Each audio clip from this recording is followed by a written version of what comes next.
அன்பிற்கினியவர்களே வணக்கம். ஸோ இன்னைக்கு 45 days rapid revision பிவைக்குள்ள டே 3ல இருக்கிறோம். ஸோ இப்போது டெய்லி நம்ம 2 ப்ரீவியஸ் இயர் கொஷின்ஸும் 2 கரண்ட் அஃபேர்ஸ் ஓரியன்ட் இருக்கக்கூடிய கண்டென்ட்டையும் பார்த்துக்கிட்டு இருக்கோம்.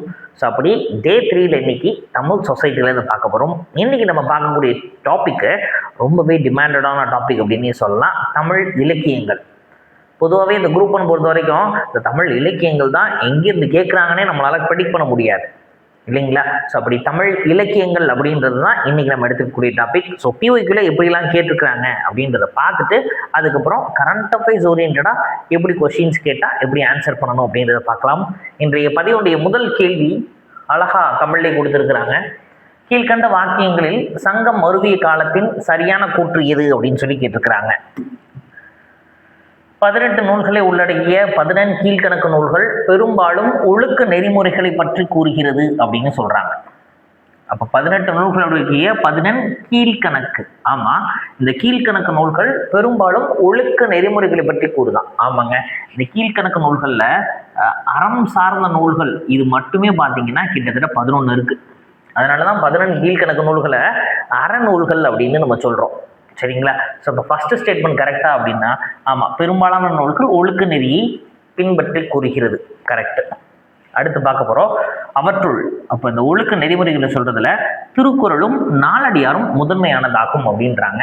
ஆப்வியஸாக அதுவும் கரெக்டு தான். சரிங்களா? அது ரெண்டுமே சரிதான். ஓகேங்க. இப்போ என்ன அப்படின்னா இந்த திருக்குறள் இதை உத்தர வேதம் அப்படின்னு சொல்கிறோம். சரிங்களா? இது பிஒய்க்குள்ள கேட்டதுதான். திருக்குறளை உத்தர வேதம் அப்படின்றாங்க, நாலடியார வேளாண் வேதம் அப்படின்னு சொல்றாங்க. இது ரெண்டுக்கு என்னையா ஒற்றுமை இருக்கு அப்படின்னு பார்த்தோம்னா இது ரெண்டுக்கும் நிறைய ஒற்றுமை இருக்கு. அப்ப திருக்குறளை எழுதிய திருவள்ளுவர் பார்த்தீங்க அப்படின்னா ஒரு சமணனாக இருக்கலாம் அப்படின்றாங்க. நாலடியாரில் இருக்கக்கூடிய 400 பாடல்களை எழுதியவர்கள் சமண முனிவர்கள். சரிங்களா? அதை தொகுத்தவர் வேணா பதுமனாரா இருக்கலாம், ஆனால் அதை எழுதியவர் சமண முனிவர்கள். சரிங்களா? ஸோ இப்போ ஒற்றுமை இருக்குது. அவங்க கொடுத்த second statement correct. Third statement பார்க்கும். சிலப்பதிகாரமும் மணிமேகலையும் பண்பாடு மற்றும் சமயத்தை பற்றி கூறுகின்றன. ஐயா இது சரிதானுங்க அப்படின்னா மணிமேகலை சரி. இந்த மணிமேகலை பண்பாடு மற்றும் சமயத்தை பற்றி கூறுகிறது. ஆனால் சிலப்பதிகாரம் அப்படி சொல்லலை. ஏன்னா இந்த சிலப்பதிகாரம் இதை எழுதியவர் இளங்கோவடிகள். இந்த இளங்கோவடிகள் சமணர். நல்லா புரிஞ்சுக்கணும், இதை எழுதின இளங்கோவடிகள் சமணர். ஆனா இந்த சிலப்பதிகாரம் ஒரு சமய சார்பற்ற நூல். கிளியரா இருக்கிறோமா? சிலப்பதிகாரம் ஒரு சமய சார்பற்ற நூல். அதை எழுதி இளங்கோடிகள் வேணா சமண முனிவராக இருக்கலாம், சமணராக இருக்கலாம். சமண முனிவர்னு சொல்லக்கூடாது, சமணராக இருக்கலாம். ஆனா அவர் சமய சார்பற்ற ஒரு நூலை தான் கொடுத்திருக்கிறாரு. அதே நேரத்தில் அந்த மணிமேகலை நமக்கு பௌத்தம் பத்தி பேசுகிறது. அதனாலதான் எப்படி சொல்லுவோம் அப்படின்னா குண்டு மணிமேகலை பவுடர் பூசிருக்கான்னு சொல்லுவோம். என்னையா அதுக்கு அர்த்தம்? குண்டலகேசி மணிமேகலை ரெண்டுமே பௌத்த மதம் பற்றி பேசக்கூடியது.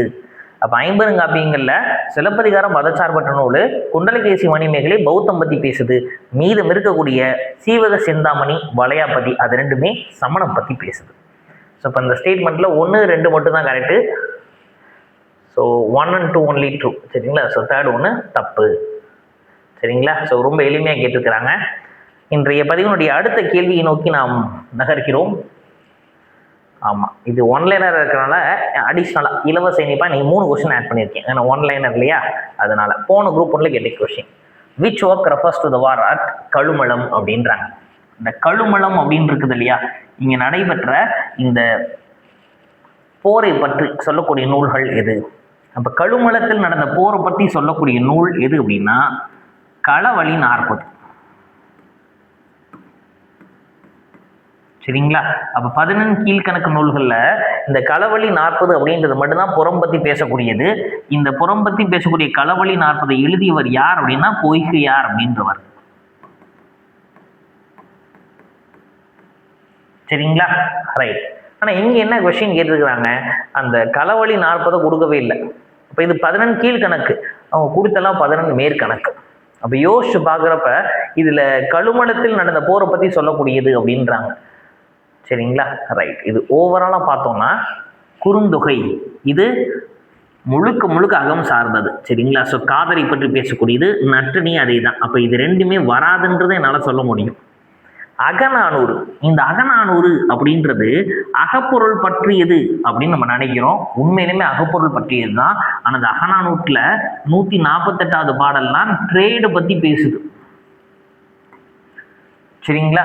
எஸ், ட்ரேடை பத்தி பேசக்கூடியது 148வது பாடல் அப்படின்லாம் இருக்கும். பரிபாடல் உறுதியா வராதுன்னு தெரியும். ஏன் வராது அப்படின்னா பரிபாடல்ல மொத்தமா நமக்கு ஒரு 24 பாட்டு தான் கிடைச்சிருக்கு.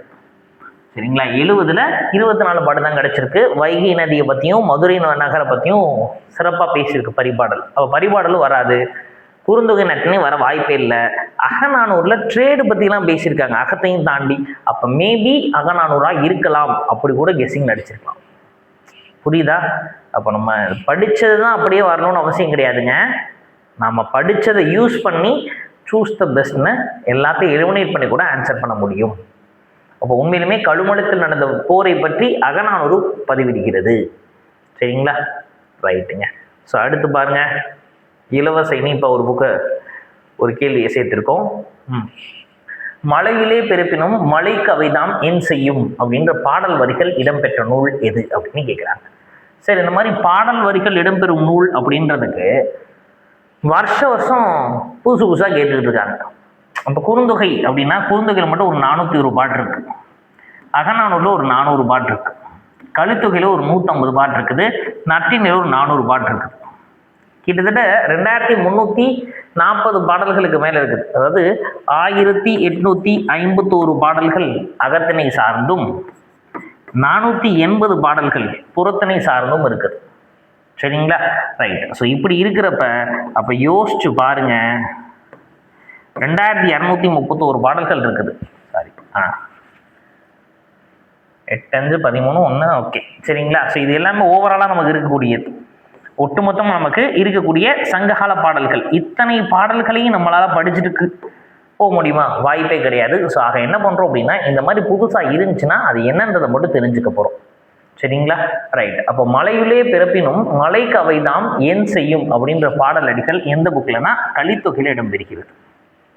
சரிங்களா? வரியை கிடையாது, படிச்சு தான் ஆகணும். இது சூஸ் த பெஸ்ட்லாம் சொல்ல முடியாது. இதுக்கு கொஞ்சம் யோசிச்சு தான் பார்க்கணும். சரிங்களா? எல்லாமே அகம் சார்ந்தது தான். அப்போ இதுவும் அகம் சார்ந்தா இருக்குது, வேற வழியே கிடையாது. சரி, ஸோ இன்னைக்கு நம்ம 2 பிவிக்கு 3 பார்த்துட்டோம். ஸோ இதுக்கப்புறம் கரண்ட் அஃபேர்ஸ் ஓரியன்டாக இருக்கக்கூடிய கொஸ்டின் என்ன இருக்குது அப்படின்றத பார்க்க போகிறோம். சரிங்களா? ரைட். ஸோ ஐடென்டிஃபை தி இன்கரெக்ட் ஸ்டேட்மெண்ட் அப்படின்றாங்க. தவறான கூற்றை கண்டறியணும் அப்படின்றாங்க. ஓகே. அகிலன் 1975 ஞானபீட விருதை பெற்றார் அப்படின்னு கொடுத்துருக்குறாங்க. முக்கியம்னா தவறான கூற்றை கண்டறியணும். அப்போ இது சரியா அப்படின்னா இது சரிதான். ஏன்னா சமீபத்தில் ஞானபீட விருது அப்படின்றது கரண்ட் அஃபேர்ஸ்ல வந்திருந்தது, அதனால கேட்டிருக்காங்க. இந்த அகிலன் 1975 சித்திரப்பாவை அப்படின்னு ஒரு நூலுக்காக வாங்கியிருக்கிறார். அப்போ அது சரி. ஸோ அதுக்கப்புறம் ஜெயகாந்தன் 2002 ஞானபீட விருதை பெற்றார். ஆமாம், அதுவும் சரி. சில நேரங்களில் சில மனிதர்கள் அப்படின்ற நூலுக்காக வாங்கியிருக்கிறார். சரிங்களா? ஸோ அடுத்ததா வைரமுத்து 2026 ஞானபீட விருதை பெற்ற முதல் தமிழ் திரைப்பட கவிஞர் ஆவார் அப்படின்னு கொடுத்துருக்குறாங்க. யோசிக்கிற மாதிரி இருக்கு. ஓகே, எப்பவுமே சூஸ் த பெஸ்ட்ல கடைசிலையும் பார்த்துக்க போறோம். இதுவரை 3 தமிழ் கவிஞர்கள் இவ்விருதை பெற்றுள்ளனர் அப்படின்றாங்க. ஆமா, இது கரெக்டு தான். அகிலன், ஜெயகாந்தன், வைரமுத்து. அப்போ இது கரெக்டு தான். பாருங்க, எனக்கு இந்த டேட்டாலாம் தெரியுது அப்படின்னா அதுக்கப்புறம் தான் இங்கே போகிறோம். இதில் என்னையா ட்விஸ்ட்டு அப்படின்னா, இந்த வைரமுத்து 2026 ஞானபீட விருதை பெற்ற முதல் தமிழ் திரைப்பட கவிஞர் ஆவார் அப்படின்னு சொல்கிறாங்க இல்லையா? இதில் என்ன மிஸ்டேக்கு? 2026 மிஸ்டேக்கு, 26 இல்லை, போன வருஷம் 25. சரிங்களா? 1975 முதல்ல கிடைச்சிருக்கு அகிலனுக்கு. அடுத்து 2002 ஜெயகாந்தனுக்கு கிடைச்சிருக்கு. 2025 வைரமுத்து அவர்களுக்கு கிடைச்சிருக்கு. இது ஒரு சின்ன 25 இயர்ஸ் கேப்பா வந்த மாதிரி இருக்கா கிட்டத்தட்ட. இது இவருக்கு ஞானபீட விருது கிடைச்சதப்ப ரொம்ப பெருமையாக பேசியிருந்தாங்க. ஒரு 25 இயர்ஸ் ஒன்ஸ் நமக்கு கிடைக்குது அப்படின்ற மாதிரி. சரிங்களா? கொஞ்சம் கேர்ஃபுல்லாக பார்த்து ஆன்சர் பண்ணணும். டிஎன்பிசி இப்படி தான் கொஸ்டின்ஸ் கேட்குறாங்க. ஸோ இப்போ நாமளும் அதுக்கேற்ற மாதிரி அப்டேட் ஆகிக்கிட்டே வந்துடணும். இன்றைய பதிவுடைய இறுதி கேள்வி, கடைசி கொஸ்டின் பார்க்குறோம். கரண்ட் அஃபேர்ஸ் ஓரியன்டான கொஸ்டின்னா, பின்வருவனவற்றை பொறுத்துக அப்படின்னு சொல்லி தமிழ்ச்செல்வன் காலாபாணி அப்படின்னு கொடுத்துருக்குறாங்க. வெங்கடாச்சலபதி நீர்வழி படுவுன்னு கொடுத்துருக்குறாங்க. தேவி பாரதி திருநெல்வேலி எழுச்சியும் வஉசியும் 1908ன்னு கொடுத்துருக்குறாங்க. ராஜேந்திரன் தமிழ் சிறுகதையின் தடங்கள்னு கொடுத்துருக்குறாங்க. ஓகே, இதை பொறுத்துக்க மேட்ச் த ஃபாலோயிங் தான். இப்போ எங்கேருந்து கேட்டிருக்கிறாங்க அது அப்படின்னா சாகித்ய அகாடமி அவார்டு வின்னர்ஸ். அப்போ தமிழ் மொழியில் சாகித்ய அகாடமி அவார்டு வாங்கினவங்களை சேர்த்துருக்குறாங்க. அப்படி ரொம்ப சமீபத்தில் 2025 வாங்கினது யார் அப்படின்னா தமிழ்ச்செல்வன் தான். சரிங்களா? ஸோ தமிழ்ச்செல்வன் தமிழ் சிறுகதையின் தடங்கள் அப்படின்றதுக்காக வாங்கியிருக்கிறார். சரிங்களா? வெங்கடாச்சலபதி இவர் 2024 வாங்கியிருப்பார், போன வருஷத்துக்கு முந்தின வருஷம். எதுக்குன்னா திருநெல்வேலி எழுச்சியும் வஉசியும். அப்போ ஹிஸ்ட்ரியில் நமக்கு இருக்குது. சரிங்களா? வஉசி சிறை சென்ற அந்த சம்பவம் திருநெல்வேலி கழகம் அப்படின்னு படிப்போம். ஸோ அது வெங்கடாச்சலபதி எழுதுனது. சரிங்களா? ஸோ எழுதி வச்சிருக்கிறார். அதுக்கு தான் சாகித்ய அகாடமி கிடைச்சிருக்கு. தேவி பாரதி, ஸோ தேவி பாரதி அப்படின்றவங்க நீர்வழி படுவோம் அப்படின்றதுக்காக 2023 வாங்கியிருக்கிறாங்க. சரிங்களா? ஸோ அடுத்து ராஜேந்திரன் காலாபாணி அப்படின்றதுக்காக 2022 வாங்கியிருக்கிறாங்க. சரிங்களா? ஸோ அப்போ பார்த்தோன்னா 1க்கு 1D 1D அது 1 வச்சே சொல்லிடலாம் போல, ஈஸியாக சொல்லிடலாம். 1Dன்னு அது 1 வச்சே சொல்லிடலாம். பாருங்க, டிஎன்பிசி கேட்ட மாதிரி கேட்டு வச்சுருக்கோம். டிஎன்பிசியில் மேத்ஸ் ப்ரிஃபரிங் ரொம்ப ஈஸியாக இருக்கும், ரொம்ப கஷ்டமாக இருக்க மாதிரி இருக்கும். ஏதாவது 1 தெரிஞ்சால் போதும் ஆன்சர் பண்ணிடலாம். அதே மாதிரி தான் இங்கே 1 தெரிந்தால் போதும் ஆன்சர் பண்ணுற மாதிரி இருக்குது. சரி, ஸோ இதே மாதிரி டெய்லி 45 days கிட்டத்தட்ட ஒரு நாளைக்கு 2 PVQ அப்படின்னு சொல்லிட்டு 90 ப்ரீவியஸ் இயர் கொஸ்டின்ஸும் 90 கரண்ட் அஃபேர்ஸ் ஓரியன்டாக சப்ஜெக்ட் வைஸ் கொஸ்டின்ஸும் பார்க்க போகிறோம். ஸோ தொடர்ந்து நம்ம சேனலை சப்ஸ்கிரைப் பண்ணிக்கோங்க. டெய்லி இந்த மாதிரி அப்டேட்ஸ் பார்த்துக்கோங்க. பொதுவாகவே டிஎன்பிசியினுடைய கரண்ட் கொஸ்டின்ஸ் எல்லாமே எப்படி இருக்குதுன்னா கரண்ட் அஃபேர்ஸ் ஓரியன்டாக தான் இருக்குது இல்லையா? இந்த கரண்ட் அஃபேர்ஸ் முன்னாடி தனி சப்ஜெக்டாக இருந்துச்சு, இப்போ தனி சப்ஜெக்ட் கிடையாது. எல்லா சப்ஜெக்ட்லையும் லிங்க் பண்ணி வச்சுருக்காங்க. ஸோ கரண்ட் அஃபேர்ஸை சப்ஜெக்டோட லிங்க் பண்ணி படித்தோன்னா கொஸ்டின்ஸு நம்ம எக்ஸ்பெக்ட் பண்ண மாதிரி அப்படியே இருக்கும். மீண்டுமாக வேறொரு பதிவில் சூப்பராக சந்திக்கலாம். தொடர்ந்து இணைந்தீர்கள். Wish all the very very very best. Thank you.